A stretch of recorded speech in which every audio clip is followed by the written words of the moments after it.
Bradford Knight says, I've tried this and found it difficult to record genres that don't inspire me. Yeah, I feel you. That's been my life.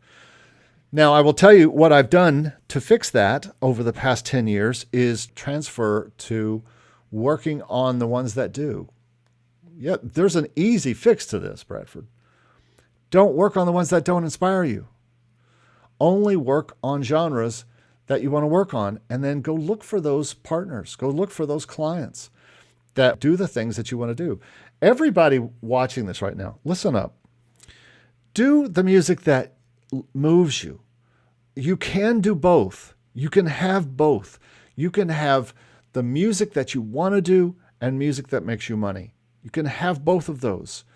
I think we get into this mindset, and I've been in it before, that I did not do what Bradford just said. I did not embrace saying no. Now, one reason is because I wanted to be the guy who was always busy. So I never said no to any project. And then that put me into making music that I did not enjoy for people I did not enjoy making it for, and genres that I didn't want to work in, and none of my players wanted to work in. So yes, it's nice to be able to say no.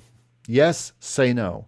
But at the same time, when you're starting out, you've got to start somehow building and putting together a catalog. My catalog at first, my label consisted of me, and people heard what I was doing. And both the cool thing and the disappointing thing is that I would show them my music and they would say, that's awesome. Can you record me? And I thought, okay, so they really like it or don't like it? And really what happened was they wanted me to produce music for them. I took a lot of the previous release stuff that I had put out, I put it up online, and you could start with the stuff you're doing for sync. Plenty of you are doing really nice work for sync licensing. You could be using this as bait to find music clients and or partners. Maybe there are people out there, and I know there are because I'm working with them, who are only able to get to a certain point with their music and not all the way to that final finished point, and not able to pitch because they don't have the skills, they don't have the ability, they don't have the network. And guess what? Not everybody has to build all that. I know that you're out there feeling all this pressure if you're trying to get into sync and say, how am I going to meet music supervisors? And how am I going to meet sync agents? And how am I going to meet libraries? I can barely make the music. Well, guess what? Make the music first. Build your catalog first. And then worry about finding the other pieces. But you can start with your own music that you've already made. You can start with stuff that you are making now for sync or you're making for stock. A lot of the stuff that you're making for stock is stuff you can show off. You can start with artists that you've done a little bit of work with. Maybe you've worked with another artist or you've worked with a band. And maybe you have some recordings of that, or you can work on mixing those and making those your catalog. But you've got to have something to show people. And one of the ways to do this is maybe to write and produce other people, even free. Like approach people at work, approach friends, approach people that you love making music with, and make some free music. Maybe you go ahead and just focus it on sync. Maybe sync is something you're interested in. And you go ahead and focus it on sync or non-exclusive, and you're going to make music for one of these things, or you're going to put it out on Spotify. And at the same time, you can be killing a lot of birds with one stone.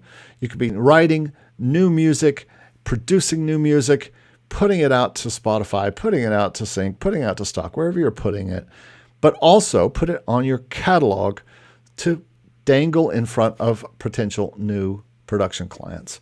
And that is what I did. I started with my own stuff, and everything that I do continues to be that. Start a disco site or a website. Maybe look at Bandzoogle. They have a great way to put your music up. I'm not going to get into this now, but I don't think SoundCloud, I know everybody loves SoundCloud. I know I'm going to get a lot of hate for this, but I'm telling you folks, there's nothing that pisses me off more than a client or a artist or a songwriter or someone who sends me some songs to listen to.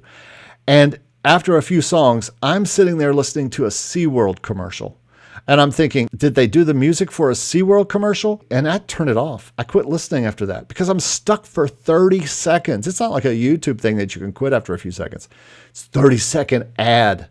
Come on, people. We can't be using SoundCloud. You just can't. Unless there's a way to use it without that happening to the listener. It may not happen to you, but I'm talking about the listener who's trying to listen to your music for professional reasons. Man, I would be very scared to send a SoundCloud link to a library because there's nothing they hate more than being stuck listening to ads or being stuck in an endless loop where they can't get out of. And they're like, you are wasting my time. All right. So sorry, I'm going to get off that soapbox. But Disco, which you can get into very cheaply, or if you get a website where you can put your links up that way, and there are other things, Real Crafter and things like that. But boy, SoundCloud, we're going to have a talk one day about SoundCloud.